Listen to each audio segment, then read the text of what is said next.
In the heart of the Smoky Ridge wilderness, Clara Hensley returns to her childhood lodge after her mother's sudden passing. The time-worn structure stands as a mute sentinel to a past riddled with unresolved mysteries and lingering regrets. 2 decades ago, Clara fled these hills, swearing she'd never look back. Now, accompanied only by her faithful border collie, Rusty, she confronts the shadows she left behind. The lodge is frozen in time. Sturdy oak beams, the familiar groan of floorboards, and her mother's essence woven into every nook. Yet something deeper, something her mother concealed for years, lurks beneath the surface. When Rusty's insistent scratching uncovers a hidden hatch under a faded quilt, Clara stumbles upon what her mother never intended her to find. What truths did her mother bury? Rusty stayed alert, frequently pacing to the windows or perking up at sounds Clara could scarcely detect. The ridge's darkness clung to the panes, absolute in a way urban nights could never match. Dawn broke with stark clarity, sunlight spilling through grimy windows to reveal the full extent of her mother's final years, unsoftened by evening shadows. The light laid bare peeling paint on the walls, cobwebs in corners, and dishes stacked in the sink, never washed. The slow unraveling of a fiercely self-reliant woman who'd chosen solitude over seeking help. Clara trailed her fingers along a shelf, brushing dust from mementos of a life she'd abandoned. I should have come back before it was too late, she murmured to Rusty, who gazed at her with soulful eyes. Morning sun filtered through tattered curtains as Clara set to work in the lodge's main room, throwing open every window to let the crisp ridge air sweep away the stale stillness. Rusty roamed the yard outside, occasionally yipping at chipmunks that darted too near. Clara sorted her mother's belongings with care, deciding most would go to charity, though some items stopped her cold. Her father's old wool jacket still in the wardrobe, a scrapbook she'd never seen before, a collection of dried ferns labeled in her mother's meticulous script. In a basket by her mother's armchair, Clara found an unfinished embroidery project, a half-done tapestry of ridge crests, the needle still threaded where her mother had paused. Clara traced the delicate stitches, recognizing the pattern from her childhood quilt. Her mother had been crafting it for her, despite their estrangement. A sharp rap at the door jolted her, followed by Rusty's low growl. 1 second, Clara called, brushing her eyes dry. The visitor was a stocky man in his late 60s, standing by a weathered pickup truck. "Morning, I'm Amos Carver," he said. "Run the supply shop down in Willow Hollow. Your ma had a regular order for monthly drops." Clara dimly recalled him from her youth, his hair then brown, not the silver it was now. "Heard she passed." "My condolences," Amos said, shifting awkwardly. "Brought the delivery anyway. Thought you might need it."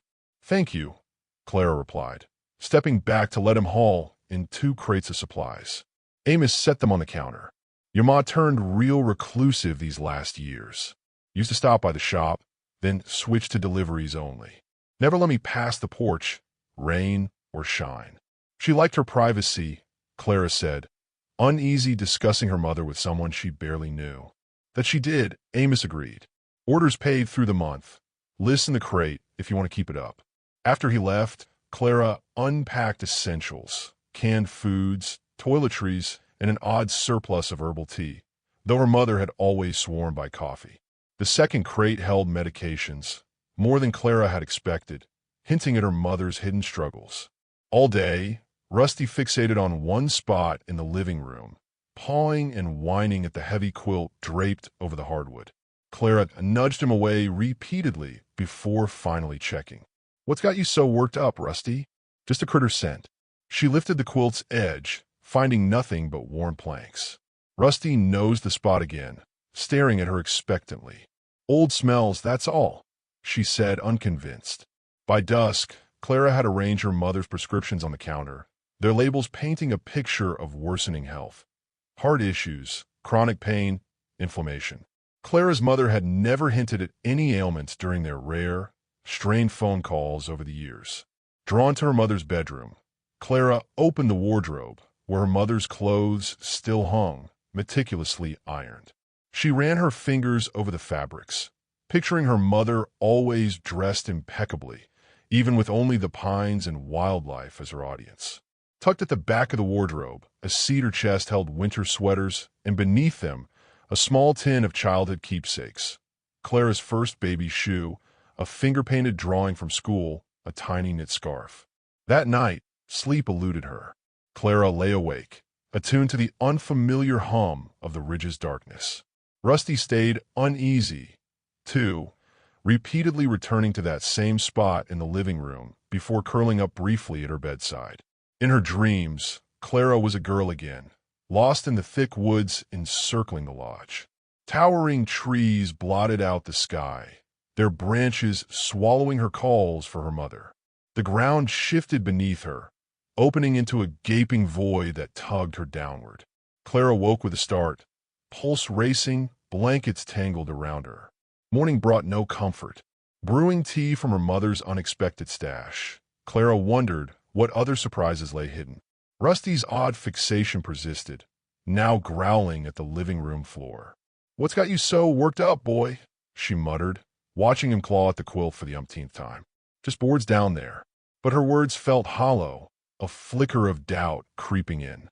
The lodge had been built by her grandfather, a figure her mother rarely mentioned. Old ridge homes often had cellars or hidden storage. Could Rusty be sensing something beneath?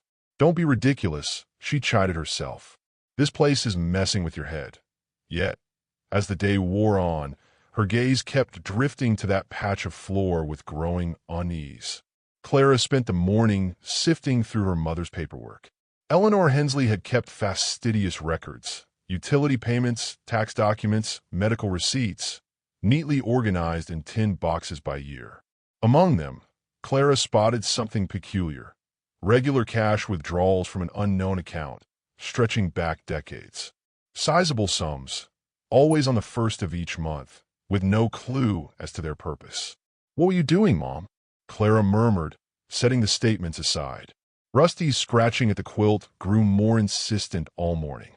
Finally, Clara gave in to his persistence. She shoved aside the side table and peeled back the heavy quilt, expecting only weathered planks. Instead, she found the faint outline of a trapdoor. It seemed so expertly blended with the surrounding wood that it was nearly invisible. Without Rusty's fixation, she'd have missed it entirely. "Good boy," she whispered, tracing the subtle edge. Rusty's tail thumped, his eyes locked on her. Clara's fingers caught a tiny notch at one corner, just big enough for a fingertip. She tugged, but it didn't budge. Closer inspection revealed small, fresh nail heads pinning the edges.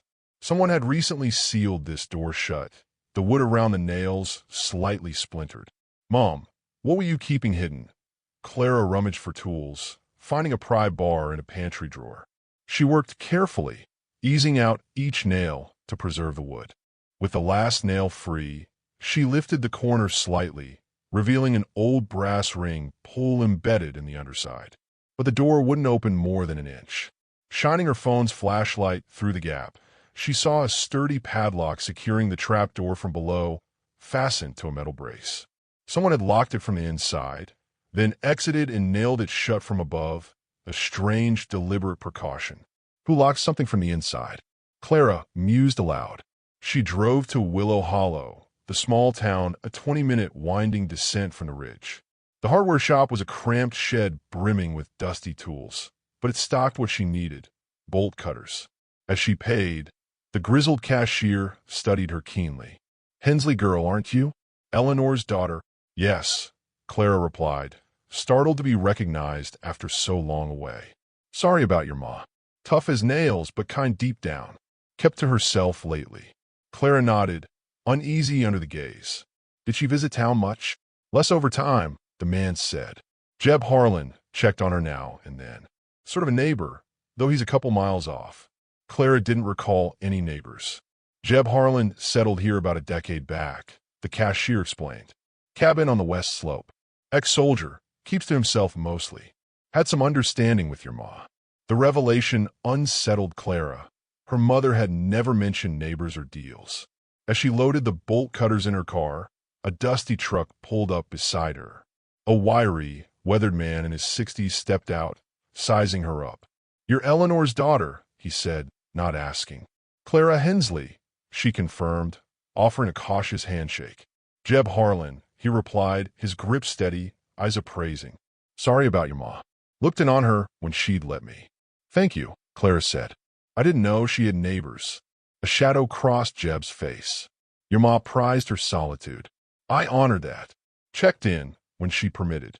His gaze flicked to the bolt cutters in her car. "Fixing up the lodge?" "Just tidying," Clara said quickly, suddenly guarded about her find. Jeb nodded, apparently satisfied. "Need anything? I'm up on West Slope. You might have my number." The exchange left Clara on edge. Back at the lodge, Rusty stood sentinel by the trapdoor, as if protecting it.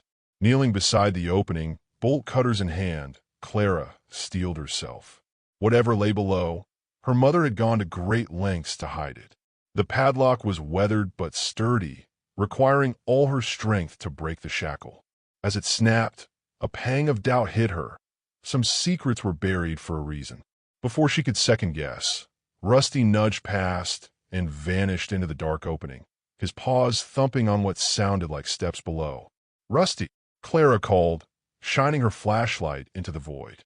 A narrow staircase plunged into shadow, and at its base, Rusty whined, waiting. Clara descended carefully, the worn wooden steps creaking underfoot. The air grew chilly and damp, a stark contrast to the lodge above. At the bottom, her light revealed a larger space than she'd imagined, a room about 10 by 12 feet, with cinder-block walls and a hard-packed dirt floor. Rusty sniffed along the edges as Clara took in the scene. Metal shelves lined one wall, stocked with canned food and supplies. A small desk stood against another, holding only a dusty shortwave radio. Next to it, a filing cabinet with a broken lock. Clara tugged open the top drawer, revealing a stack of leather-bound journals, dozens of them, their spines marked with dates spanning decades. She pulled out the oldest, opening to the first page. Her mother's unmistakable handwriting stared back, but the words were cryptic. Asterisk relocation successful. New identity secured per protocol. Initial meeting set for August transfer. Asterisk Clara's skin prickled. She flipped through page after page, each entry unveiling a mother she'd never known. Tucked between the pages, a faded photograph slipped out. It showed her mother, much younger, standing beside an unfamiliar man. Both wore formal attire. Her mother in a military-style uniform Clara didn't recognize, their faces grave as they stared into the camera. The back of the photo bore a single line in her mother's handwriting. Asterisk last day, Tennessee compound. Asterisk 1982, the year before Clara was born. The cinder-block walls of the hidden room held a damp chill that cut through Clara's jacket as she methodically explored her find. The space was impeccably organized, survival supplies labeled and dated, technical gear neatly arranged, and the filing cabinet's journals ordered by year. Sitting cross-legged on the dirt floor, Rusty curled beside her, Clara pored over the earliest journal. Her mother's handwriting was sharper here, more clinical than the gentle cursive of childhood notes or grocery lists. Relocation secured. One entry read. Asterisk. Lodge defenses established per protocol. Radio test successful. Awaiting secondary asset delivery. Asterisk another, 3 months later. Asterisk secondary asset received. Kessler confirms extraction unit dissolved. All traces erased. Will maintain contact via designated drop point. Asterisk Clara's hands shook as she turned page after page, each entry more cryptic than the last. The mother she'd known, a solitary botanist who taught her to name wildflowers and track wildlife, was someone else entirely, her past meticulously buried. Against the far wall stood a carved oak chest, its intricate floral patterns at odds with the room's stark utility, suggesting a personal significance. The lock was basic, yielding to gentle pressure from Clara's pocketknife. Inside lay carefully preserved items, a navy silk scarf, a leather pouch with unfamiliar foreign coins, multiple passports bearing her mother's face, but different names, and at the bottom, a sealed envelope marked simply asterisk for Clara, if required. Clara's throat tightened. She turned the envelope over, torn between curiosity and her mother's ambiguous threshold for required. Setting it aside for now, she pressed on. The radio setup was advanced for its era. Not a simple ham radio, but a specialized system with encryption features. Faded labels listed frequencies and schedules, long since obsolete. "What were you caught up in, Mom?" Clara murmured, brushing dust from the dials.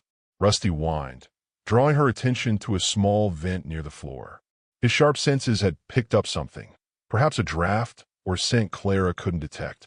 She inspected the vent, finding its screws loose, as if recently accessed.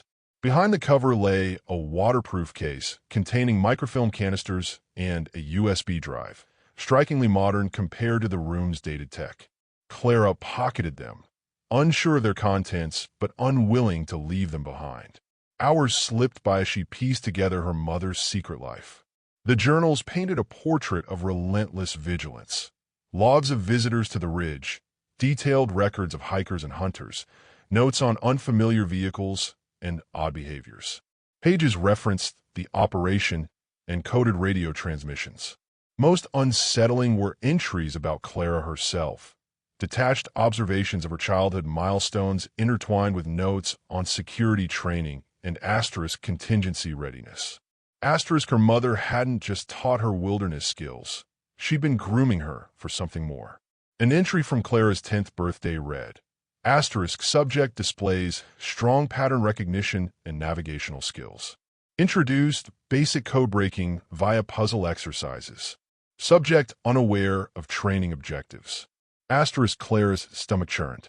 Subject, as if she'd been a test case, not a daughter. Clara flipped to journals from the time she'd left home. The entries grew increasingly paranoid, noting surveillance signals and * potential breaches. Her mother had believed they were under watch. One entry, dated weeks before their final blowout, stood out. * she's displaying risky autonomy. Questioning training protocols. Continued exposure threatens asset security. Contacts suggest separation as safest course. Clara stared, a sickening clarity washing over her. Their fiery argument, her mother's demand that she leave and never return, hadn't been about college, her friends, or any of the surface-level clashes. Her mother had intentionally driven her away. The crunch of tires on the gravel path above snapped Clara out of her thoughts. Rusty's ears shot up, a low growl rumbling in his chest. Clara swiftly tucked the journal she'd been reading and the envelope marked for her into her coat pockets, dousing her flashlight. Footsteps crossed the porch overhead, followed by a deliberate knock. 3 sharp raps, a pause, 2 more. Clara froze. It was the exact rhythm her mother had used, a childhood all-clear signal. But her mother was gone. Heart racing, Clara grabbed the journal, the envelope, and Rusty, slipping out the lodge's back door into the woods. From the tree lean, she watched Jeb Harlan circle the property, peering through windows before placing a note under a stone on the porch. She waited until his truck's taillights vanished down the ridge road before retrieving it. * need to discuss. Urgent. Back tomorrow morning. * no signature, but none was needed. Driving toward Willow Hollow, Clara's mind churned. Who was her mother, truly? Who was Jeb Harlan? And what did they know that she didn't? The town library, housed in a weathered Gothic building on Willow Hollow's sleepy Main Street, offered a safe, public place to dig deeper. Rusty waited in the car, windows slightly open. The librarian, a woman in her 60s with wire-framed glasses, glanced up as Clara entered, a flicker of recognition in her eyes. "Can I assist you?" "I'm researching local history," Clara said, especially from the early 1980s. "Anything specific?" The librarian's voice was polite, but her gaze held a guarded weight. "My mother settled here around then. Eleanor Hensley." The librarian's fingers paused briefly. "Hensley, the lodge on Cedar Slope." "Right." She hesitated. "We have local newspaper archives on microfiche. They might help." Clara spent hours sifting through decades of small-town reports. Births, land sales, festivals, the quiet pulse of rural life. She nearly overlooked it. A brief notice from July 1982. Asterisk, Eleanor Hensley has acquired the old Whitaker property on Cedar Slope. Ms. Hensley, a widow from Portland, intends to restore the lodge and settle permanently. Asterisk Portland? Her mother had never mentioned Portland. Clara dug further, finding a grainy photo from Harvest Fair that year. In the background, almost out of frame, stood her mother, younger, hair lighter, scanning the crowd with what Clara now saw as sharp vigilance, not shyness. Finding what you need, the librarian's voice startled her, appearing at her side. Yes, thanks, Clara said. Just trying to pin down when my mother arrived. 1982, the librarian said without checking, her tone clipped. Kept to herself, but she knew her herbs. Helped my aunt once with a salve for her joint pain. Did anyone know her before she came here? Clara pressed. The librarian adjusted her glasses. Not that I remember. Showed up, paid cash at the lodge, and that was it. She paused, as if weighing her next words. Your mother was respected, but not everyone agreed with her ways, the librarian said. Clara sensed an unspoken weight. What ways? Raising a child so secluded. Some thought it wasn't right, especially after your father. She trailed off. After my father's mill accident, Clara finished. A shadow crossed the librarian's face. Yes, the accident. She glanced at the clock. We close in 20. As Clara gathered her notes, two older men entered, halting when they spotted her. They exchanged a look before the shorter one spoke. Hensley girl, right? Looks just like Eleanor back then, the other said, his tone less warm. Thought you'd left these ridges for good. I'm here to settle my mother's estate, Clara replied evenly. Staying at the lodge, the first man said. Wouldn't if I were you. That place has stories. Quiet, Tom, his friend muttered. Clara's curiosity sharpened. What stories? Just ridge gossip, Tom said quickly. No harm meant. At the supply shop, Clara found Amos restocking shelves. He greeted her kindly, offering sympathies again. Amos, how long did you know my mother? He paused, thinking. Since she showed up, I reckon. Summer of '82. Shop was my dad's then. Did she ever say where she was from before? Amos shook his head. Not one for chit-chat, your ma. Said she was starting over after your father passed. He hesitated, though there was talk. What kind? Clara pressed. Amos lowered his voice. Folks found it strange she paid cash for everything. She'd vanished for days, no word. And early on, there were visitors, city-type suits didn't blend in. Came straight to your lodge, never to town. Then they stopped coming, and your ma got watchful. Clara's pulse quickened. Government types, maybe? Amos shrugged. She changed after that. Kept her eyes sharp. As Clara turned to go, Amos nodded toward an elderly woman browsing canned goods. Ruth Carver knew your ma longer than most. The woman's sharp eyes sized Clara up. So you're back. Your mother always said you'd return when the time came. Time for what? Clara asked. Ruth's smile was cryptic. Your ma arrived under odd circumstances. A lone woman in these ridges raised eyebrows, but she proved herself. She guarded something precious, something worth hiding. What do you mean? Not my tale to tell, Ruth said, patting Clara's arm. If you're staying at that lodge, watch who knows you're there. Some secrets are buried for a reason. Driving back up the ridge, Clara noticed a dark SUV with tinted windows passing in the opposite direction. It slowed as it neared, the driver hidden. In her rearview mirror, she saw it stop and turn, trailing her at a distance. Rusty growled from the passenger seat, sensing her unease. I see it, boy, Clara murmured, accelerating. She lost the SUV by veering onto an unmarked timber trail that wound through thick woods before rejoining the main road. By the time she reached the lodge, night had fallen. Clara checked the property thoroughly before entering, finding no sign of Jeb Harlan or other visitors. Inside, she locked every window and door, pulling blinds and stationing Rusty by the entrance. She needed answers, and her mother's journals seemed her best bet. Settling at the kitchen table with a steaming mug of tea, she began reading methodically. Starting with the earliest volume from 1982, the first entry read, Asterisk extraction complete. New identity package finalized as Eleanor Hensley, widow. Cover story established with supporting documents. Kessler reports no pursuit signals. Initiating rural adaptation per protocol. Asterisk Clara's skin prickled. Extraction, handler, protocol. The sterile language jarred with everything Clara thought she knew about her mother. Asterisk June 4th. Lodge fortifications completed. Communication systems tested on schedule. First dead drop confirmed for June 12th. Local integration proceeding with caution. Identified potential allies and surveillance risks in Willow Hollow.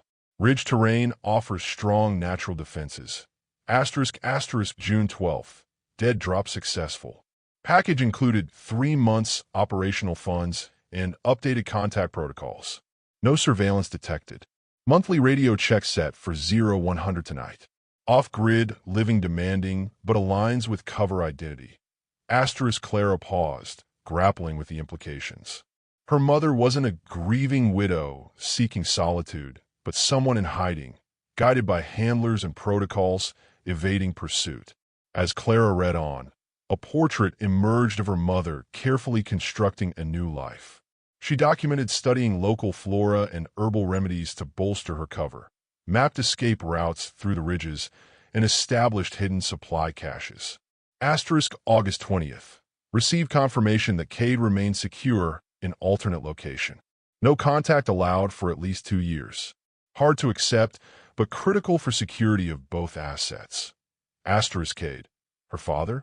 Clara had been told he died before her birth. Another deception? Asterisk October 25th. Handler reports clean status. Operation officially dormant.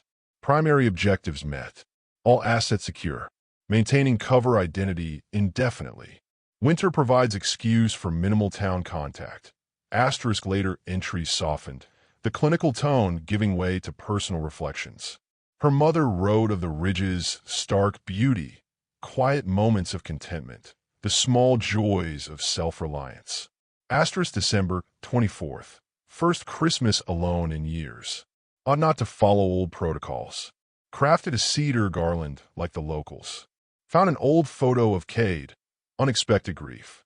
Missing the past more than training allows. Asterisk Clara's eyes stung, picturing her mother alone in the lodge that first winter, fleeing something dire enough to erase her entire identity. The second journal, starting in 1983, had fewer entries but greater detail. By March, a bombshell appeared. Asterisk March 22nd. Medical confirmation of pregnancy. Unforeseen and poses significant security risks. Kessler advised termination for asset protection. Refused. Negotiated compromise. Will maintain isolation. Child to be integrated into cover as daughter of deceased husband. Medical support secured via trusted contact. This changes everything. Asterisk Clara's tea went cold as she stared at the page. She, the unexpected pregnancy, the security risk, had been a compromise in some larger scheme. Her mother's tone shifted sharply after this, still vigilant but warmer, focused on preparing for a child. Asterisk June 15th. Set up nursery in West Bedroom. Handler arranged supply drop through standard channels. Find myself speaking to the child, describing the ridges, the pines, the safety we've carved out. She can't hear, but maybe one day she'll understand. Asterisk September 30th. Doctor confirms child is healthy, developing well. Adjusting security protocols for post-birth scenario. Hospital delivery, too risky. Handler arranged midwife from adjacent county, background vetted. Asterisk Clara read faster, nearing her own birth date. Her mother's entries detailed contingency plans, evacuation routes for an infant, revised communication schedules, enhanced fortifications. Asterisk January 5th, 1984. Clara Hensley, born 3:52 a.m., delivery smooth. 7 pounds, 1 ounce. Perfect. Notified handler via emergency channel. First use in months. Additional supplies and updated documentation en route to integrate child into cover identity. She has his eyes. Asterisk. Asterisk. I'll make sure she knows only peace in these ridges. The operation, the reasons we fled, none of it will reach her. My mission now is her safety, her joy. All else is secondary. Astra's tears streamed down Clara's face as she closed the journal, her hands shaking. She opened her mother's coded notebook from the hidden room, its purpose now clear. Pages of numbers and cryptic letters, communication logs, messages relayed through channels Clara couldn't decipher. Her mother had lived a double life, and Clara had never suspected. A faint sound outside broke her focus. Rusty sprang to attention, ears pricked, a low growl rising. Someone was nearing the lodge. Clara quickly gathered the journals and hid them under a loose floorboard in her bedroom, a secret spot from her youth. Rusty stood rigid, hackles up, as headlights flashed across the drawn blinds. The engine cut off, followed by a car door shutting. Heavy footsteps crossed the porch. 3 deliberate knocks sounded. "Miss Hensley," a male voice called, unfamiliar. "I'm Daniel Vance. I worked with your mother. Can we talk?" Clara approached the door warily, Rusty at her heel. "It's late," she called. "How do you know I was here?" "Amos at the supply shop mentioned you were back," he said. A pause. "I have information about your mother you'll want to hear." Peering through the peephole, Clara saw a man in his 50s, lean, with graying hair, dressed in a plain jacket and jeans. He seemed unremarkable, but Clara's instincts, sharpened by her mother's subtle training, caught the calculated ease in his stance. "What kind of colleague?" she asked. "The kind who understood her situation," he said, voice low. "The kind who knows about the room under the lodge." Clara's breath hitched. She unlatched the door but kept the chain on, cracking it open to see him better. Rusty growled softly. "Smart dog," Vance said, keeping his distance. "Border Collie, good choice. Your mother always valued reliable breeds. You knew her well." "We worked together long ago," he said. "May I come in? This isn't a porch conversation." Against her instincts, Clara undid the chain. Rusty stayed between them as Vance stepped inside, his eyes scanning the lodge in what felt like a reflexive sweep. "You've been digging," he noted, glancing at the living room where the quilt still lay askew from the trapdoor. "I found her journals," Clara said, watching him closely. Vance nodded. "Figured you would." Eleanor was meticulous with her records. "Old habits die hard. Why are you here, Mr. Vance?" "Call me Daniel," he said, standing rather than sitting, sensing her unease. "I'm here because your mother asked me to look in on you if you ever came back to the lodge after her passing." "I don't buy it," Clara said sharply. "She never mentioned you." A faint smile crossed his face. "She wouldn't have. That was our deal. Eleanor kept certain safeguards, even after all this time." "What was your relationship with her?" "I was her handler at first, later a friend, as much as our work allowed friends." The word handler from the journals sent a shiver through Clara. "And what work was that?" "Your mother was an intelligence operative with sensitive knowledge of overseas operations. She entered a covert protection program in 1982. Not standard witness protection, something more specialized." "And my father?" Clara pressed. Vance's face remained impassive. "What did she tell you about him?" "That he died before I was born." "But that's a lie, isn't it?" Vance studied her. "You've read the early journals, I take it. Answer the question." "Your mother was placed here with a carefully crafted cover story. The details are complex. Was my father alive when I was born? Is he still alive?"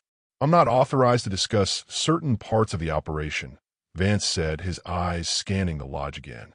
"Have you found anything unusual since arriving?" "Besides the hidden room?" Claire snapped, anger flaring. "Why should I share anything with you? You show up at night, claiming you knew my mother, using terms I've only just found in her journals, asking about what I've discovered. For all I know, you're the threat she was hiding from." Rusty's growl deepened, echoing her suspicion. Vance raised a hand calmly. "Your wariness is justified. Your mother trained you well." He slowly reached into his jacket, producing an ID badge in a worn sleeve. "This might help." Clara studied it without taking it. The badge showed Vance's photo alongside her mother's, both younger, under a department name she didn't recognize, with security clearance bars in faded colors. "Issued in 1980. This could be forged," Clara said, though the badge's age patina looked genuine. "It could," Vance admitted. "But consider this. The knot pattern earlier, 3 wraps, pause, 2 wraps. That was your mother's all-clear signal. Few would know it." Jeb Harlan used it yesterday, Clara countered. A flicker crossed Vance's eyes. Harlan came here? What did he want? Left a note, saying he needed to talk. Seemed to know my mother well. Vance's stance tightened subtly. Listen closely, Clara. Your mother maintained her cover for decades for a reason. The information she guarded is still valuable to certain people. What information? The less you know now, the safer you are. He moved toward the door. I've confirmed you're here, my main objective. I'll contact you again soon. Until then, be cautious with Harlan or anyone prying into your mother's affairs. As he stepped onto the porch, Vance paused. One more thing. The lodge may have been searched already. Check if your mother left anything specifically for you. She'd have anticipated your curiosity. Before Clara could reply, he was gone, his car's fading down a ridge road. Locking the door, Clara turned and froze. The journals she'd hidden under the bedroom floorboard were now neatly stacked on the kitchen table. She hadn't moved them. Vance had searched the lodge during their talk. Dawn found Clara sleepless but vigilant, pacing between windows, watching for any sign of visitors. The journals lay spread across the table where Vance had placed them, a deliberate message that he could slip in, uncover her hiding spots, and access her mother's secrets. Rusty stayed close, sensing her tension. As pale light filtered through the pines, Clara had made a choice. If Vance wanted her to read the journals, she would, but she'd focus on entries about her father. Her mother had always said Cade Hensley died in a mill accident before Clara's birth. A framed photo on the shelf showed a rugged man in plaid, grinning beside her pregnant mother. But the journals told another tale. Clara opened a volume from late 1984, when she was a newborn. Entries were sparser, her mother consumed with a new child but still meticulous. Asterisk November 12, 1984. Radio confirmation that Cade has been moved to tertiary location. Security breach at secondary site prompted immediate extraction. No contact permitted for at least 5 years. Kessler assures his safety, but offers no details. Clara will likely never know her father at this rate. Asterisk. Documenting her growth daily for him. Should protocol ever permit sharing. Clara's heart ached at the image of her mother carefully capturing her childhood milestones for a father who might never see them.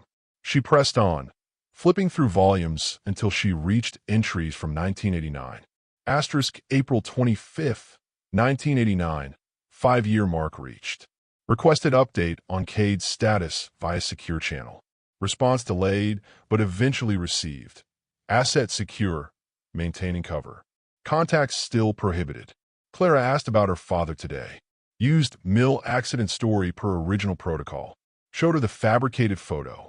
The lie stings. Asterisk Clara stared at the familiar photo on the shelf. A prop, not her real father. Journals from the mid-1990s revealed her mother's growing frustration with the silence about Cade, alongside detailed notes on Clara's childhood. Asterisk September 10th, 1994. Clara grows more like him daily. Same sharp reasoning, same steady resolve. Kessler says the operation remains active despite a decade apart. Push for details on possible reunification. Told conditions unchanged. What conditions?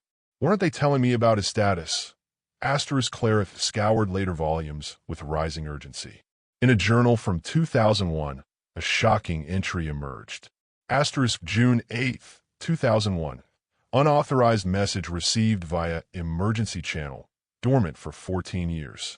Authentication confirmed Cade's identity. He's alive, still secure, still waiting. Must never know until safe. Responded briefly against protocol, then shut channel. Program would end our placements if detected. Some risks are worth it. Asterisk Clara's hand shook.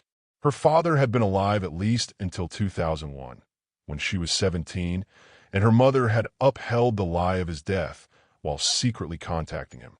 In the final journal from the hidden room, dated 2017, Clara found her last clue. Asterisk March 20th, 2017. Medical diagnosis confirmed. Time is short. Kessler offered extraction to a medical facility. Declined. These ridges are home now. Greater concern is Clara's contingency. She deserves the truth, but disclosure carries risk. prepared separate package with full explanation and contact protocols for her, should she return after my passing. Cade deserves to know his daughter if the threat has finally passed. Clara tore through the lodge, hunting for this package her mother referenced. She returned to the oak chest in the hidden room, examining it closely. The intricate floral carvings weren't just decorative. They matched a pattern her mother had taught her to trace in a childhood sketchbook, a special game. Pressing specific points in the design, Clara found a false bottom in the chest. Beneath it lay a cloth-wrapped bundle containing military dog tags, the name and details partially scratched out but still legible. Donovan K., followed by serial number. Donovan, not Hensley. With the tags was a small leather notebook filled with coordinates, dates, and coded notes. A single photo showed a man in military uniform, his face and others inked out. On the back, in her mother's handwriting, *Extraction Team, Final Mission, 1982. Clara sat back, reeling from the revelations. Her father wasn't a mill worker named Cade Hensley killed in an accident. He was a military man named Donovan, tied to something so classified it demanded decades of concealment. And per her mother's last entry, he might still be alive. She recalled Vance's parting words. Check if your mother left anything specifically for you. Did he know about this hidden compartment? Was he guiding her or steering her? Clara studied the coordinates in the notebook. The coordinates pointed to a spot deep in the ridges, about 20 miles from the lodge, a cache, a rendezvous point, or something else entirely. The crunch of tires on gravel jolted Clara back to the present. Rusty barked sharply, a warning.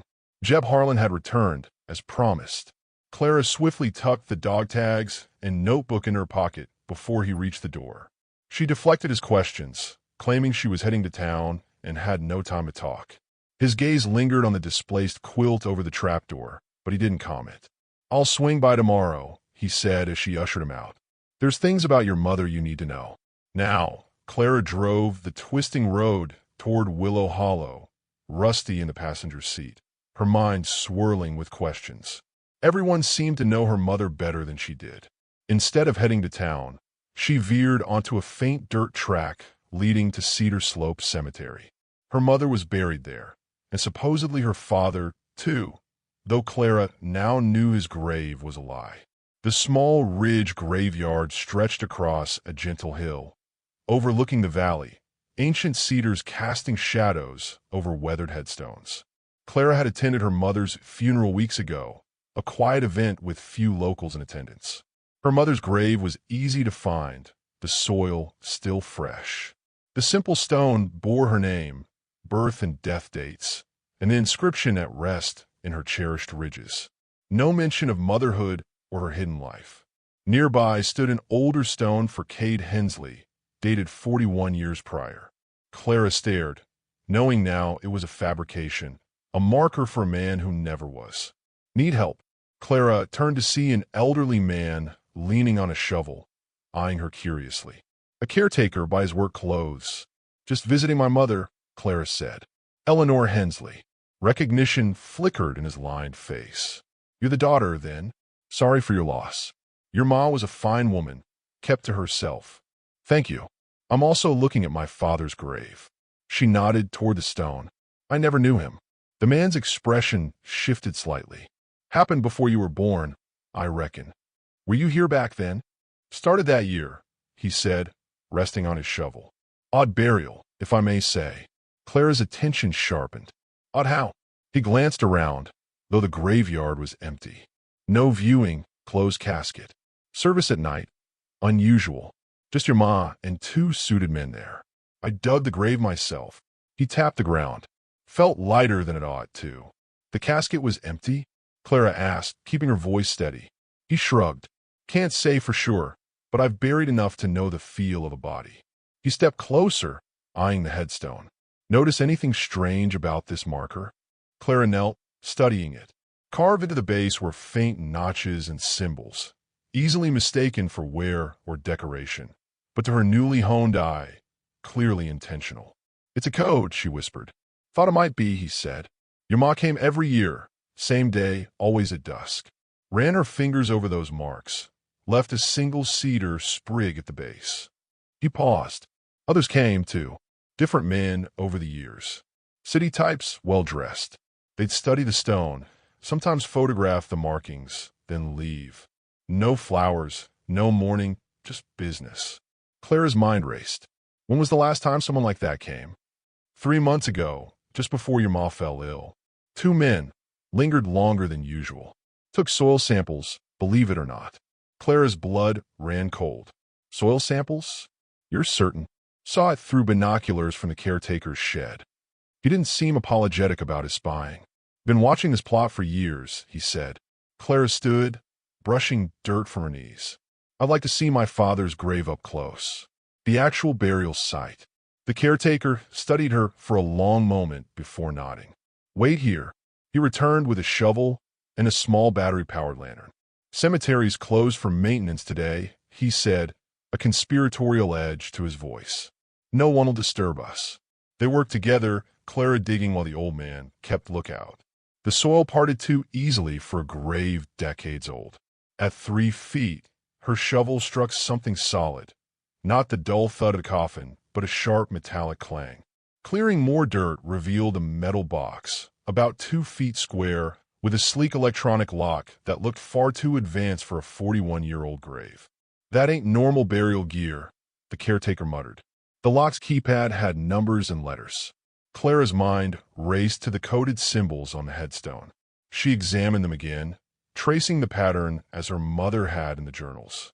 7 characters, matching the keypad's layout. With shaking fingers, Clara entered the sequence, D9K2H5T. The lock clicked open. Inside was no body, but a sealed metal container marked with biohazard symbols, cushioned by preservative material. Attached was a waterproof sleeve holding scientific documents and a handwritten note in an unfamiliar script. Asterisk if you're reading this. Eleanor's gone, and you've returned, Clara. The truth is dangerous and complex. This evidence justified our separation, protecting you both. It's not safe to explain here. Go to the coordinates Eleanor knows. I'll be waiting. Donovan. Asterisk the date. 3 months ago. What's this? The caretaker asked, peering into the hole. A message, Clara said softly, from a ghost. Clara raced back to the lodge, the container secured in her backpack. The caretaker helped her refill the grave, vowing silence. Your ma kept secrets for a reason, he'd said. Folks here respected that. As she neared the final turn to the lodge, Clara's instinct screamed. Nothing looked amiss, but Rusty's sudden alertness confirmed her unease. She drove past without slowing, spotting an unfamiliar vehicle tucked among the pines near her driveway. Someone was watching. Clara pressed on down the ridge, her mind racing. Her mother had prepared her for this. Those childhood games in the woods, moving silently, erasing tracks, navigating without paths. Not typical mother-daughter bonding, but survival training. At the first unmarked logging trail, Clara pulled off, driving until the path became impassable. She grabbed the emergency backpack she'd packed after Vance's visit. Clothes, water, journals, dog tags, and now the Grace container. Let's go, Rusty, she whispered, locking the car, but leaving it visible as a decoy. They slipped into the forest, Clara leading them off any trail, setting a brisk pace until they reached a shallow creek. They waded in it for nearly half a mile, a trick her mother taught to mask scent and tracks. Clara flashed back to age 10, her mother showing her the same technique during nature exploration hikes. 2 hours of grueling travel led to a place Clara hadn't seen in 20 years. A small clearing with the ruins of an old trapper's cabin, now just stone foundations. It offered what she needed: elevation for visibility, natural cover, and a spot her mother had called their safe place. This'll do for tonight, she told Rusty, who was already patrolling the perimeter. Clara checked her phone. No signal, as expected, this deep in the ridges. Clara was effectively invisible, exactly as intended. She needed time to think, to strategize, to grasp the weight of her discoveries. She set up a minimal camp, using only gear that wouldn't be spotted from afar. As night fell, Clara pulled her mother's journals from her backpack, reading by the faint glow of a penlight. Later entries revealed her mother's growing paranoia. What had been yearly security checks in earlier years became monthly, then weekly by recent times. Her mother logged unfamiliar vehicles on ridge roads, hikers lingering too long near her property, odd static on her seldom-used phone line. Asterisk May 7th, 2023. Third unknown vehicle this week, different from the others. Government plates. Oh, they're trying to blend in. After 40 years, why the sudden attention? Initiated Protocol 7. Daily relocation of sensitive materials. Updated communication schedule. Original threat assessment may have been flawed. Asterisk Clara found notes detailing intricate precautions, hiding items in multiple sites, crafting decoy documents, establishing new emergency contacts. Despite her declining health, her mother had been bracing for an imminent breach. Asterisk August 20th, 2023. Health worsening faster than anticipated. Must complete contingency plans. If Clara returns after I'm gone, she'll need the full dossier. Exposure risk rising. Donovan reports similar surveillance at his location. After decades of silence, why now? What's shifted in the operation? Asterisk the final entry, dated weeks before her mother's death, sent a chill through Clara. Asterisk September 1st, 2023, breach confirmed. Operation security compromised at top levels. Emergency protocol activated. All assets in danger. Donovan has gone dark per contingency plan. If found, evidence must reach Senator Caldwell, the last trusted channel. Clara, if you're reading this, trust no one from the operation. The emergency radio in the Whispering Pine still works. Use frequency and codes from the Blue Notebook. Your father will answer if able. Asterisk Clara sat back, absorbing the gravity of it all. Her mother had anticipated her return, had prepared for her secrets to surface. But what was this operation? What evidence warranted 40 years of hiding? She carefully extracted the metal container from her backpack. Its faded biohazard markings bore official agency codes she didn't recognize. Whatever it held, her father had deemed it critical enough to bury in a fake grave, worth fracturing their family for decades. Clara recalled the coordinates from her father's note, pointing to a remote spot deep in the national forest near the state line. Rugged, inaccessible terrain chosen for its isolation. From her backpack, she retrieved a compact shortwave radio her mother had hidden in the secret room, tucked inside a hollowed-out book, easily overlooked among her mother's vast book collection. Clara's hands shook as she inspected it. If the journal was right, this radio could be her only link to her father, a man she'd grown up believing was dead, possibly still in hiding, waiting for a signal. A sudden rustle in the forest made Clara freeze. Rusty went rigid, ears up, hackles raised. Someone was approaching their hidden camp, moving with deliberate caution. Clara doused her light and silently gathered her gear, signaling Rusty to stay close. Her childhood in the ridges had taught her to navigate darkness. She slipped behind the stone foundation, positioning herself to watch without being seen. The footsteps grew nearer, slow and measured. A flashlight beam cut through the pines, and Clara glimpsed the approaching figure. Not tactical gear, as she'd braced for, but a worn denim jacket. "Clara, it's Amos Carver." A familiar voice called softly. "I know you're here. Your mother showed me this spot years ago." Clara stayed hidden, wary. Amos had been kind, but everyone tied to her mother now felt suspect. "I tracked your car, then your path," Amos continued. "Not many would catch it, but I've hunted these ridges since I was a boy. Your mother trusted me. I was part of her network." "Network?" Clara called, still concealed. "Local lookouts," he said. "We watch for strangers, odd questions. Kept her safe for decades without knowing the full why." Amos lowered his light. "Someone hit your lodge tonight. Clean job, professionals. They cleared out the hidden room." Clara's stomach sank. The files, the gear, all gone. She was thankful she'd taken the critical items.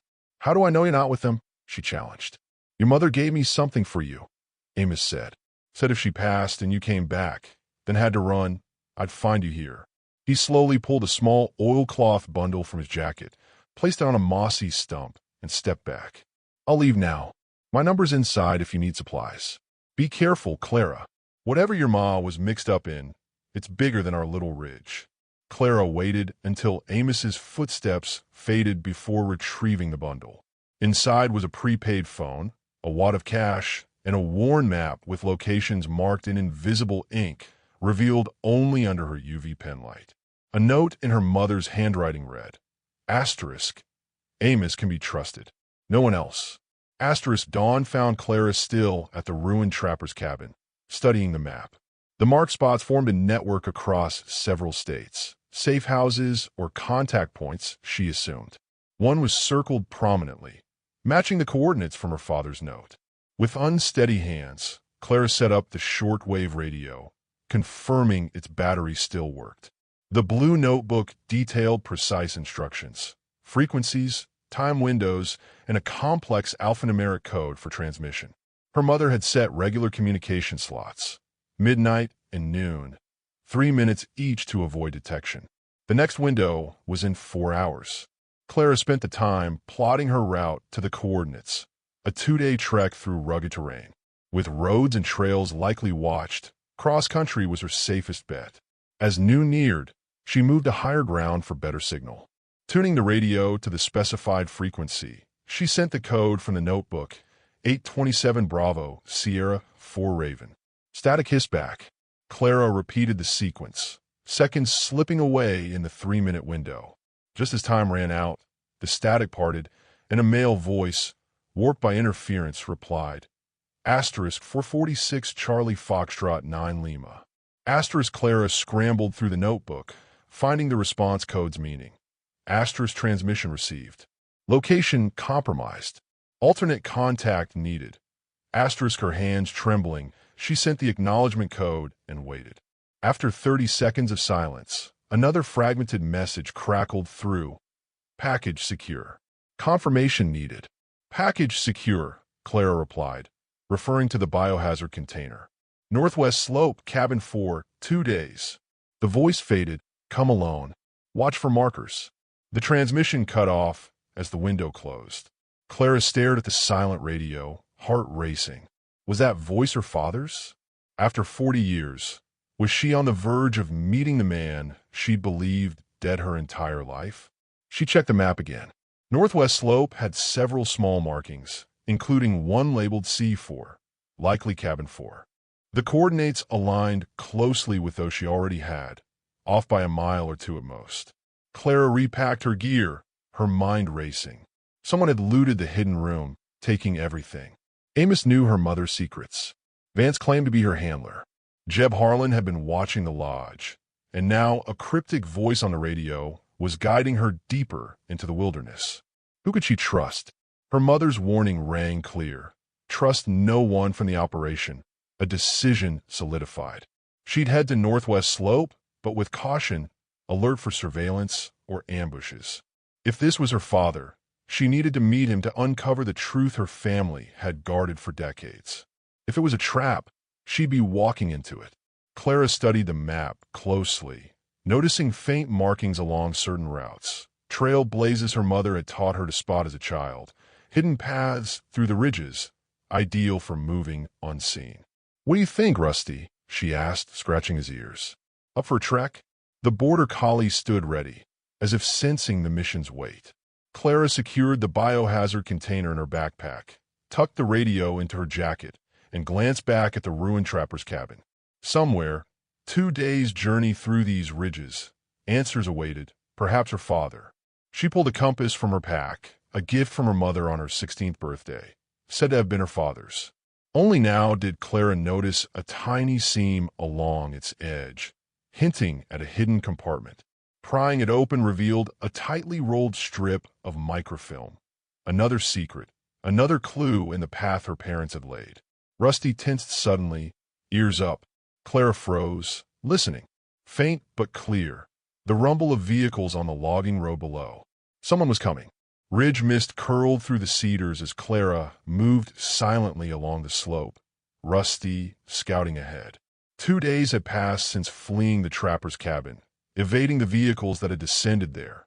Black SUVs with tinted windows, men in tactical gear fanning out in a search pattern. She'd watched from a concealed vantage point before slipping away undetected. Now, northwest slope rose ahead. Progress was slow by design. Clara kept to game trails and forgotten timber paths, moving at dawn and dusk when shadows offered cover. She'd crossed 2 creeks, wading their beds to mask her scent and tracks.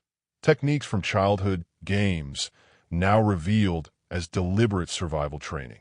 Mom was preparing me my whole life, she murmured to Rusty during a water break. All those hiking trips, navigation drills, memory exercises, she was teaching me to disappear if I had to. Clara avoided marked trails and popular lookouts, choosing grueling routes through thick brush and rocky outcrops. Her body ached from the relentless climbs, but her mother's voice echoed. The easy path is rarely the safest. Cresting a steep rise, Clara spotted a subtle mark carved into a cedar trunk, 3 small notches in a triangle. Her mother had shown her these as a child, calling them special spots for leaving supplies for wildlife. Now Clara knew their true purpose, trail markers for those in the know. The mark aligned with her UV-inked map, confirming she was on the right path, following a route her mother had set long ago. A memory surfaced, Clara at 12, her mother pointing out these same symbols during nature walks. Asterisk, always notice your surroundings, Clara. Spot what fits and what doesn't. It could save you one day. Asterisk, back then, Clara thought it was just her mother's cautious mountain wisdom, born of solitude. Now those lessons revealed their true purpose. Preparation for this exact moment. By noon, Clara reached a small clearing where a fallen log sat too perfectly to be natural. Examining it closely, she found another triangle marking. Digging beneath, her fingers uncovered a metal box buried just below the surface. Inside were waterproof matches, emergency rations, a compact first aid kit, and a handwritten note in her mother's script dated 6 months prior. Asterisk, if you're on this path, remember, sounds carry upward at night. Stick to the valleys after dark. The cabin is maintained. You may or may not be there. Rely only on yourself. Asterisk, Clara held the note close, a mix of comfort and warning from beyond the grave. Her mother had foreseen this journey, preparing for it even as her health faded. Rusty froze suddenly, ears pricked.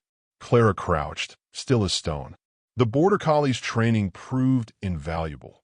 He signaled without barking, preserving their cover. A minute later, she heard it too. Deliberate movement through the brush, trying to be stealthy. Not wildlife, someone tracking her. Clara retreated silently, using her mother's ghost walking technique, placing each step carefully, testing weight, avoiding twigs and leaves. Circling around, she found a vantage point to watch the trail behind. 20 minutes later, a figure appeared, male, middle-aged, in pristine hiking gear that screamed inexperience in true backcountry travel. He moved precisely but lacked the ridge-born instincts to spot subtle signs of pursuit. Most telling was the sleek device in his hand. Not a GPS, but something advanced, checked often. A tracker, professional but not wilderness savvy. Clara waited until he passed, then erased her trail with extreme care, brushing away footprints, avoiding soft soil, letting Rusty's lighter frame test paths first. As daylight faded, she veered off her route, laying false trails before doubling back. She found a rocky ledge that left no prints, following it for nearly a mile before returning to her heading. Near dusk, Clara spotted another trail marker, this one distinct, a small pile of stones arranged in a precise pattern. Her map confirmed she was near the cabin, but with the tracker behind her, a direct approach was risky. She found a sheltered nook under a rock overhang and set up a minimal camp. No fire, cold rations only, barely enough space for her and Rusty. From this spot, she could watch the cabin's likely location through compact binoculars. As full darkness fell, she caught it, a brief flicker of light from a structure hidden among the cedars, half a mile off. Someone was there, using light sparingly, just enough to signal someone who knew to look. Clara mapped the terrain to the cabin, planning her approach for dawn. The tracker was still out there, possibly with others, she'd need to be meticulous. Opening her compass again, she examined the microfilm under her penlight. It listed names, dates, and locations, some kind of operation log, with certain entries highlighted. The names meant nothing to her, but the scope was clear, a decades-long project. Was this what her parents had guarded? A list worth 40 years of separation? Rusty nudged her hand, sensing her tension. "Tomorrow, we get answers," she whispered, stroking his fur. From her elevated perch, Clara suddenly caught movement on the opposite slope. A quick flash of light, swiftly doused. Someone else was watching the cabin. She wasn't the only one closing in. Dawn brought thick ridge fog, ideal for Clara's plan. Instead of heading toward the cabin, she doubled back along yesterday's trail, moving with near-silent precision. Rusty stayed close, needing no commands, his instincts aligned with hers. If someone was tracking her, they'd expect her to push forward to the cabin. Instead, she'd turn predator. Clara set her trap at a narrow pass between two rocky outcrops, a natural bottleneck any pursuer would have to navigate. She positioned herself above, hidden among jagged stones that offered cover and multiple escape routes. Rusty lay beside her, alert but still. They waited. 2 hours later, her patience paid off. The tracker from yesterday approached, moving cautiously, pausing to study the ground and her deliberately left trail. He spoke softly into a concealed device in his jacket. Not alone. At the pass's tightest point, Clara acted, tossing a small pebble to create a rustle behind him. As he turned, she dropped down silently, swift. "Don't move," she ordered, her mother's hunting knife steady in her grip. "Hands up." The man froze, slowly raising his hands. "Clara Hensley," he said, voice calm. Or should I say Clara Donovan? Clara kept the knife, trained on him. "Who are you? Why are you tracking me?" "I'm Nathan Keller," he said. "I worked with your parents in the operation." "What operation?"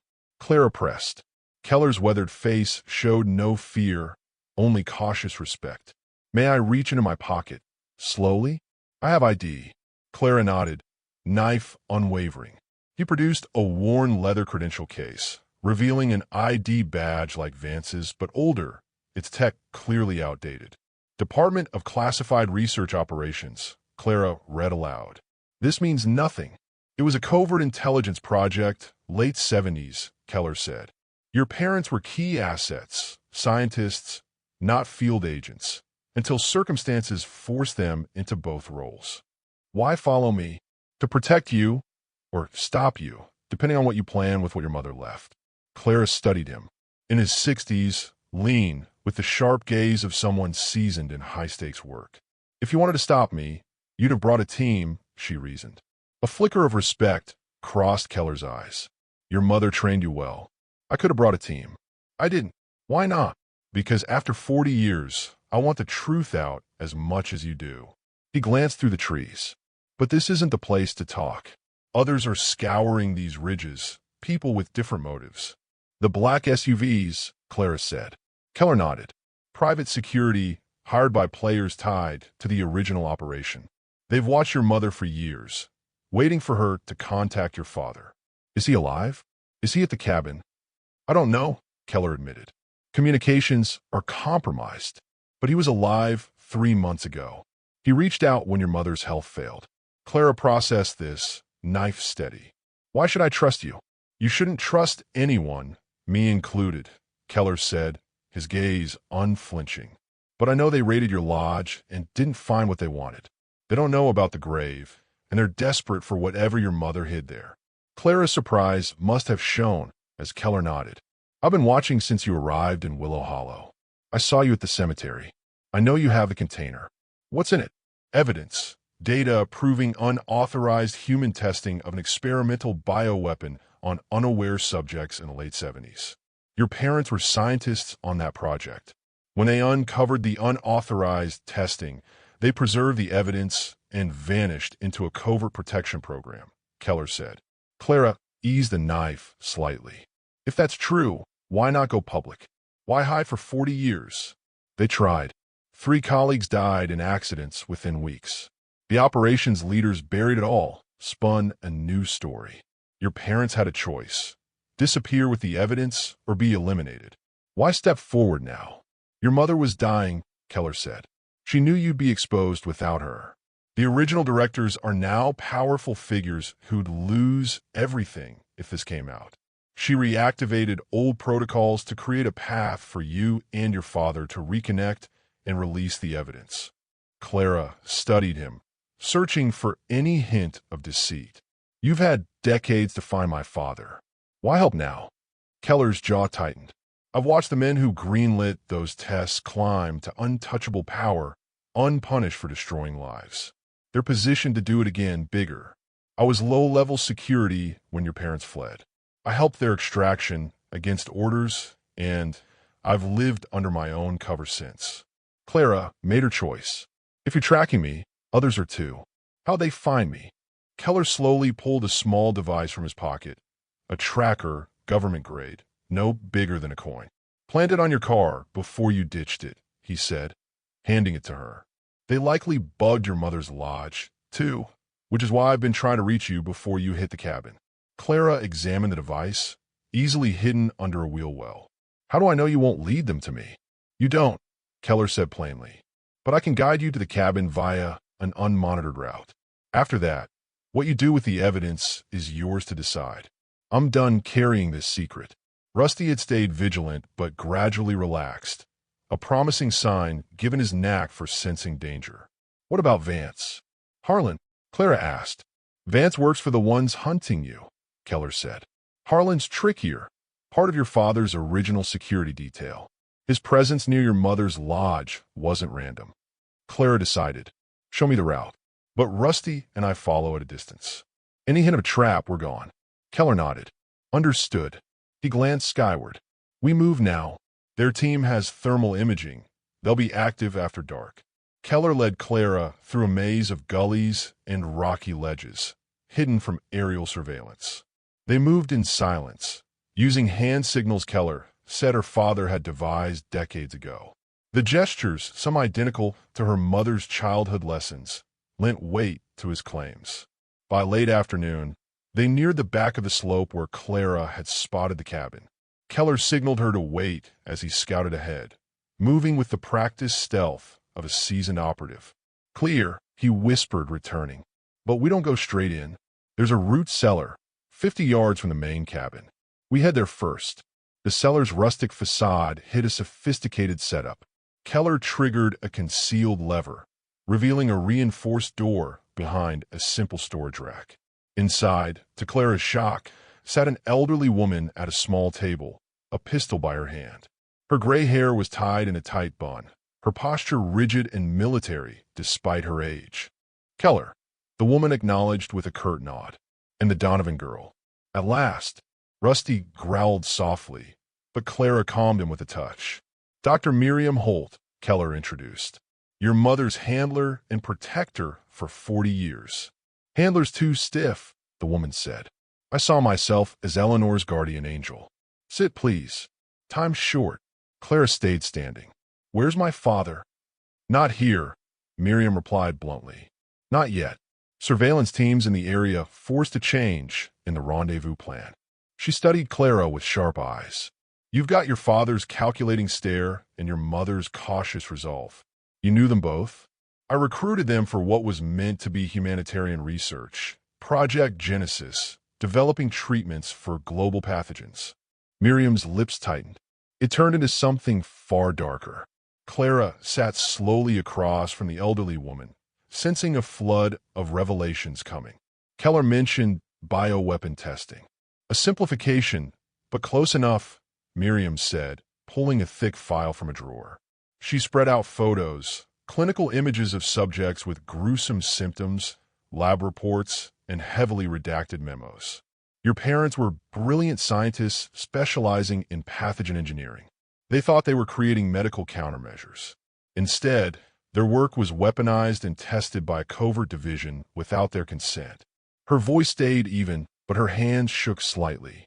When they uncovered the unauthorized testing, they came to me, their security liaison.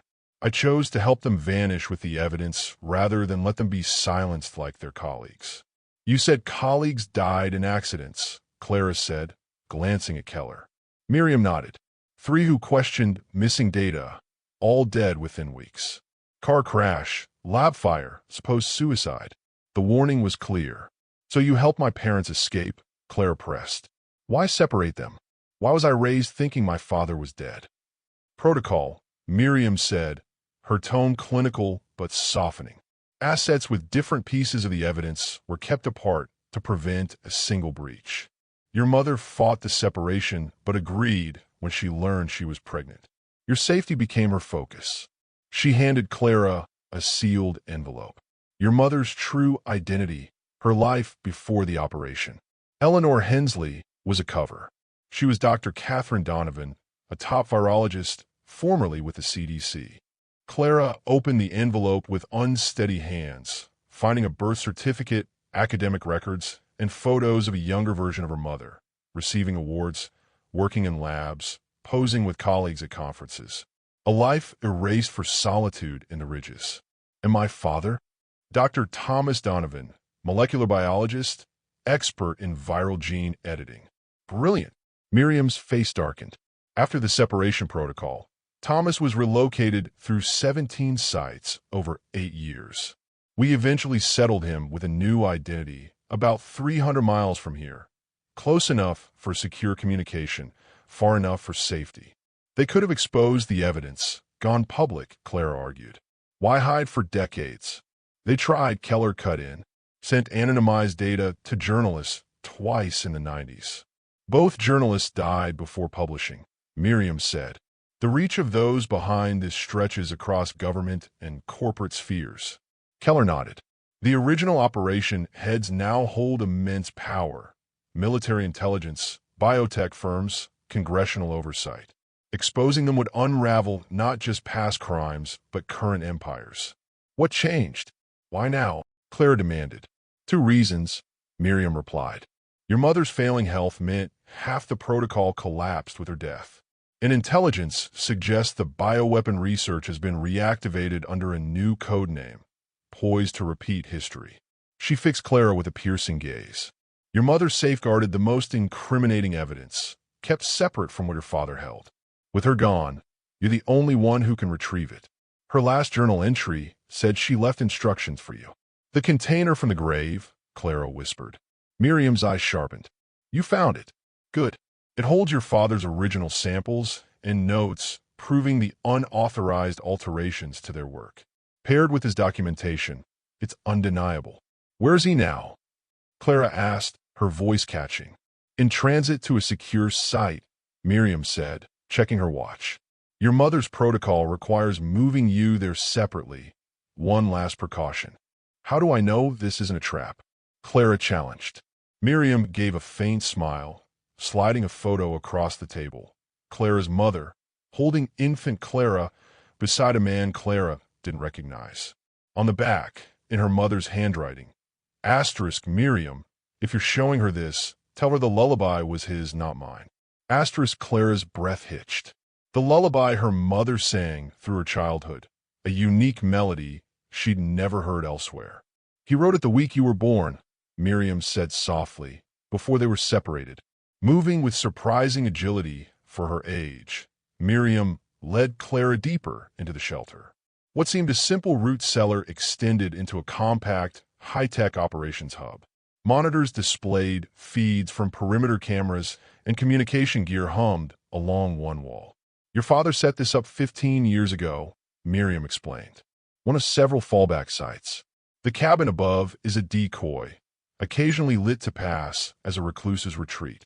Clara took in the advanced setup. He's been planning this whole time. For what? To release the evidence, Keller said, scanning the monitors methodically. Your father never gave up, even when it seemed impossible. Miriam unlocked a cabinet, retrieving a sealed metallic case. Thomas Donovan, your father, compiled the definitive record of Project Genesis and its weaponization, she said. While your mother guarded the physical samples, he built a historical chain, irrefutable proof. She entered a complex code into the case's digital lock. It opened, revealing an encrypted hard drive nestled in foam. Everything's here, Miriam continued. Names, dates, locations, Memos obtained from sources now gone. Financial trails tying operation leaders to biotech giants worth billions. Most critically, evidence that the same research has been revived under a new name. Clara stared at the hard drive. If this evidence is so explosive, why hasn't my father released it himself? Clara asked. The complete case needs both pieces, Keller said from the monitors. Your father's records provide the pattern and context. Your mother's samples prove the unauthorized genetic tampering and testing. Together, they expose the crime and the cover-up. Separately, either could be dismissed or spun, Miriam added. Clara thought of the biohazard container from her father's empty grave. So all my mother's choices, the isolation, the training, the secrets, were to protect this evidence. And you, Miriam said gently. Your mother's pregnancy forced a complete overhaul of the protection protocol. You became both the greatest risk and the ultimate failsafe. If both parents were compromised, you could still access the evidence. Clara's anger surged. I was a failsafe? My whole childhood was molded around this mission. Your mother wrestled with that every day, Miriam said, her stoic facade cracking. She fought to give you as normal a life as she could within our constraints. Every security drill was disguised as a game, every survival skill framed as an adventure. She prepared you without burdening you with the truth. Until she pushed me away completely, Clara said, bitterness sharp. That was her hardest choice, Miriam replied. By the time you were 18, surveillance on her had intensified. She saw your independence, your questions, as a risk that could draw attention. The fight that drove you away was orchestrated to keep you safe. Clara felt tears prick her eyes. She planned our rift. She never stopped watching over you, Keller interjected, his voice softening. Through our network, she tracked your life, college, your first job, your award for that design project. She celebrated quietly, requested photos when she could. Miriam handed Clara a folder. Inside were printouts of Clara's blog posts, local news clippings about her achievements, even a blurry photo of her speaking at a community event 2 years ago. She was always with you, even when you thought she cut you off, Miriam said. Clara closed the folder, emotions threatening to spill over. And my father? What was he doing all this time? Building the case, piece by piece, Miriam said. As Professor David Winters, he taught at a small college, publishing just enough to stay credible without drawing eyes, using academic conferences to meet contacts and verify leads. He specialized in scientific ethics history. Hiding in plain sight, Keller added, documenting the crimes he witnessed as historical studies. Clara struggled to reconcile this stranger, a methodical professor, with the dead mill worker of her childhood. Where is he now? She asked again. Miriam and Keller exchanged a glance. When your mother's health failed, Thomas activated final protocols, Miriam said. He's gone completely off-grid. No digital trace, no trackable moves. He'll contact us within 48 hours via a secure channel with rendezvous coordinates. He vanished again, Clara said, hurt seeping into her voice. To protect the evidence and you, Miriam explained. Your mother's death compromised the security around the lodge. Surveillance teams moved in fast. His disappearance was meant to draw their focus while you retrieved what your mother safeguarded. Miriam's gaze was unwavering. He never stopped trying to set things right. Your mother never lost hope for a day when the truth could surface, when your family could reunite. Everything they had built toward this moment. Keller tensed at the monitors. Movement, west perimeter. 3 figures, tactical formation. They found us. Miriam's face hardened. Faster than I expected. We move now. She secured the hard drive in a shockproof case and handed it to Clara. Your father's legacy. With the Graves container, it's everything needed to expose them. Rusty growled low, sensing the room's tension. There's an escape tunnel, Keller said, heading for a hidden panel. We need to be gone before they hit the cabin. Clara gripped the case, holding her father's life's work. To where? To meet your father, Miriam said firmly. It's time to finish what your parents began 40 years ago. The tunnel, a narrow granite passage, opened into a thickly forested gully nearly a mile from the cabin. Miriam moved with surprising agility for her age, navigating the rugged terrain with ease. Keller took the rear, checking for pursuit. "We need to split up," he said once they reached the gully. "I'll draw them west with a diversion. You two head to the extraction point." Miriam nodded grimly. "Be careful, Nathan. These aren't the old agency teams. These contractors play by fewer rules." Keller's smile was wry. "So do I after 40 years. He handed Clara a small device. "Emergency beacon. One use only. Activate it only if you have no choice." Then he vanished into the brush, moving with intent. Miriam led Clara through a labyrinthine route designed to thwart trackers, across streams, through dense thickets, over rocky ground that left scant traces. Rusty kept pace, occasionally scouting ahead at Miriam's subtle cues. "Your mother mapped these evasion paths," Miriam said during a brief pause. "She had a gift for terrain analysis. Your father designed the counter-surveillance tactics, movements to dodge, even drone thermal scans." "You talk like they were operatives, not scientists," Clara noted. "They adapted," Miriam said, her voice softening slightly. "When you're running for your life, you either learn fast or you don't survive." They excelled at everything they tried. By nightfall, they covered nearly 15 miles of punishing ridge terrain. Miriam guided them to a small cave hidden behind a cascade, another prep site with minimal cache supplies. "Rest," she ordered. 2 hours, then we move before dawn." Clara tried to sleep but stared at the cave's ceiling, questions churning. Miriam seemed to sense her restlessness. "Ask," she said simply. "You've earned answers." "Did they ever regret it?" Clara asked. "The running, the separation, all of it." Miriam paused. "Your mother questioned the separation daily. Not the running. That was unavoidable, but keeping your father from you both. She pushed for reunification repeatedly, but the risk never dropped. Surveillance never fully stopped." "And my father?" "Thomas channeled his regret into resolve," Miriam said. "He built a parallel life, never abandoning the mission. There were years when he and your mother had only a few coded messages.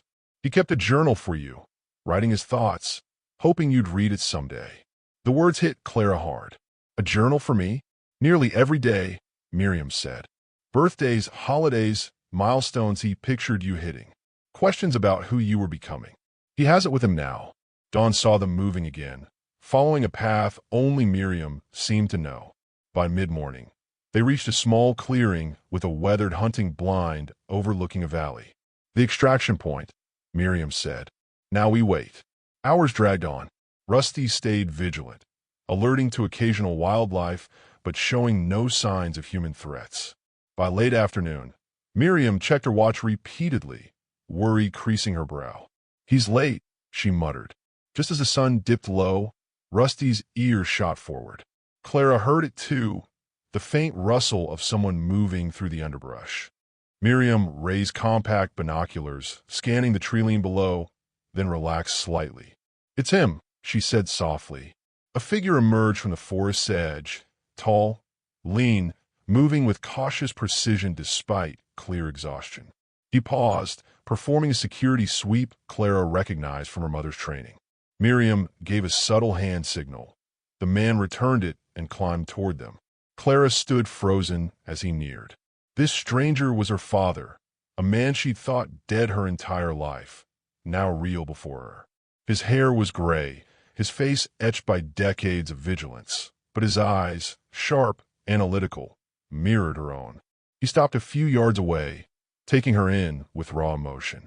"Clara," he said, his voice catching, "you're so much like her." The moment stretched, 40 years of absence distilled into seconds. Rusty broke the silence, padding forward to sniff the newcomer. Thomas Donovan knelt, letting the dog assess him. "Smart choice," he said quietly. "Protective. Your mother knew her dogs." Clara found her voice. "I thought you were dead my whole life." "In many ways, I was," he said, standing slowly, keeping his distance. "Thomas Donovan died when we fled. The man who watched you from afar, saw your school plays through binoculars, sat in the back of your art exhibit, drove by your first apartment to know you were safe. That man's been a ghost." "You were there," Clara whispered. "Whenever the risk allowed, he said, regret heavy in his eyes. I've no right to call myself your father. I haven't earned it. But everything your mother and I gave up was to keep you safe and ensure the truth could one day come out. Miriam cut in gently. We need to move. This spot's been active too long. Thomas nodded, snapping back to operational focus. Transport set, 2 miles east, old logging road. He looked at Clara. Do you have it? What her mother guarded. Clara touched her backpack, where the biohazard container was secured. Yes, and Miriam gave me your records. A spark of hope crossed his weathered face. Then we have it all. After 40 years, we can expose them. The rendezvous is secure as it gets, Miriam said. Senator Caldwell's aide has arranged a private meeting. Caldwell heads the Intelligence Oversight Committee and has a personal stake. His sister was one of the test subjects. Thomas checked his watch. We've got a 12-hour window. If we miss it, this chance may not come again. Clara studied this stranger, her father, noting his deliberate speech, his analytical gaze, traits she saw in herself despite the decades apart. After the evidence is delivered, she asked, What then? Thomas met her eyes steadily. That's your call, Clara. I've finished the mission your mother and I started. What comes next is yours to decide. The weight of 40 years lingered in his unspoken question. After a lifetime of secrets, would she let him into her life? 6 weeks later, Clara stood at her mother's grave, tracing the simple epitaph with her fingers. Below is the next paragraph of the parallel story, mirroring the structure, tone, and themes of your provided text, with all names for people and places changed as requested. I've preserved the emotional resonance, the resolution of long-held secrets, and the tentative rebuilding of family ties while crafting a distinct yet parallel narrative. Please share the next paragraph of your original story when ready, and I'll continue adapting it. The ridge air was sharp with the hint of fall, scented with cedar and faint wood smoke. Rusty sat loyally beside her, a steadfast companion through all that had unfolded. I get it now, Mom, Clara whispered. All of it. The Senate Intelligence Committee hearings, held in secret, had shaken Washington. 3 former operation leaders faced indictments, and classified files were being unsealed under court orders. Senator Caldwell had honored his commitment, leveraging his authority to ensure the evidence wasn't buried again. From a secure location, Clara had watched her father testify, his voice unwavering as he outlined decades of cover-ups and the deaths of colleagues who dared to challenge the illicit testing. The biological samples her mother had safeguarded provided undeniable proof of unauthorized genetic alterations, impossible to dismiss. The lodge felt different now as Clara approached, not a vault of secrets, but simply a home. Her home, if she chose to claim it. The hidden room beneath the floorboards was empty, its purpose fulfilled. She'd spent days restoring the main space, dismantling the subtle security measures that had defined her mother's life, letting sunlight spill into once shadowed corners. Inside, she found her father at the kitchen table, papers spread out. Thomas Donovan, no longer hiding as David Winters, looked up, his face softening. The initial distance between them had gradually eased over weeks of collaboration, replaced by a fragile connection. Miriam called, he said. Keller's been fully cleared. His testimony backed everything. Clara nodded, setting her keys down. Vance is in custody, talking to lessen charges. He was always more hired gun than loyalist. Thomas gathered the papers. A lifetime of evidence, now in official hands. The protection protocols are officially terminated. We're free, Clara said, the word heavy with possibility. What will you do? Thomas glanced around the lodge, his eyes lingering on Catherine's favorite armchair, the bookshelves, the photos Clara had begun displaying openly. I've been someone else so long. I'm not sure Thomas Donovan exists beyond the files we've handed over. You could stay, Clara offered, surprising them both. At least until you decide. A cautious hope lit his face. I wouldn't want to intrude on the life you're building. I think it's what Mom would have wanted, Clara said. For us to have the chance she never had. Thomas nodded, emotion breaking through his usual restraint.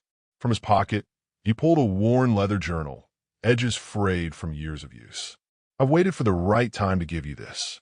It's everything I wanted to tell you growing up. Clara took it with shaking hands, opening to a random page.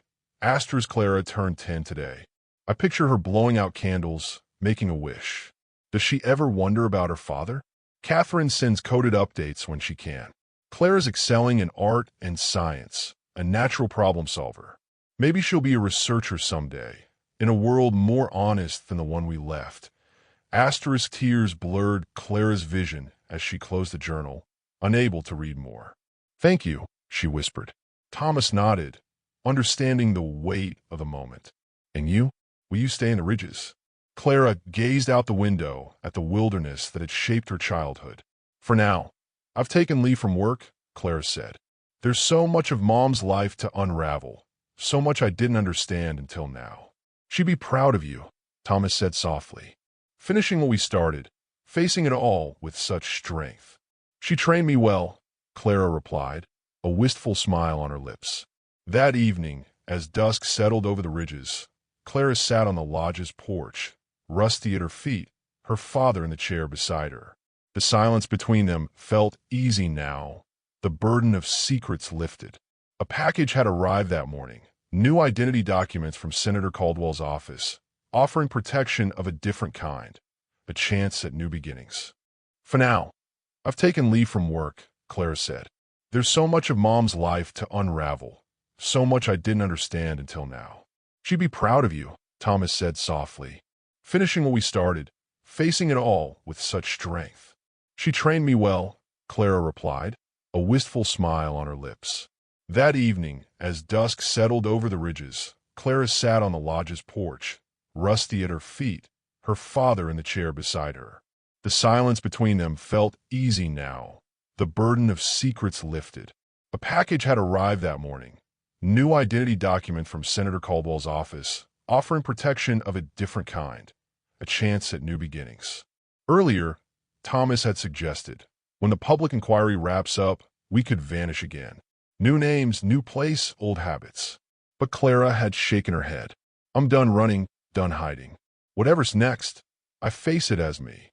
Now, watching the sunset bathe the ridgeline in hues of amber and violet, Clara felt her mother's presence in every curve of the landscape. Not the guarded woman who'd pushed her away, but the fierce protector who'd sacrificed everything to preserve evidence and daughter until the time was right. The truth, painful yet freeing, had finally stepped into the light. "What would you have done?" Clara asked abruptly. "If Mom had lived, if you'd reunited after all this?" Thomas paused, thoughtful. "Build something new, I hope. Not chasing what we lost, but honoring the bond that endured." Clara nodded, understanding. The same challenge lay before her and this man, her father by blood, a stranger by years. The same possibility. Rusty lifted his head, alert to a sound in the woods beyond the clearing. Moments later, Miriam's car rolled up the narrow drive, back from meeting officials to finalize protection arrangements, the last loose end. "It's done," Thomas murmured. Clara watched the car approach, weighing her path forward. Her mother had lived bound by necessary secrets, making impossible choices against terrible truths. Her father had traded family for mission, connection for justice long deferred. Now the choice was hers. Remain Clara Hensley, ridge-born daughter with a complex legacy, or become someone new, untethered from this history of sacrifice and separation. Either way, she'd no longer be shaped by secrets. "No more running," she said quietly, to herself as much as her father. "Whatever comes, we face it here." Thomas nodded, understanding. As Miriam reached the porch, he stood to take the envelope she carried. Final documents, a resolution 40 years in the making. Clara stayed seated, gazing at the fading light on the ridges. Her ridges now, chosen, not imposed. She was her mother's daughter still, but free to forge her own path through these timeless slopes that had harbored generations of secrets, and now, perhaps, a future unbound from the past.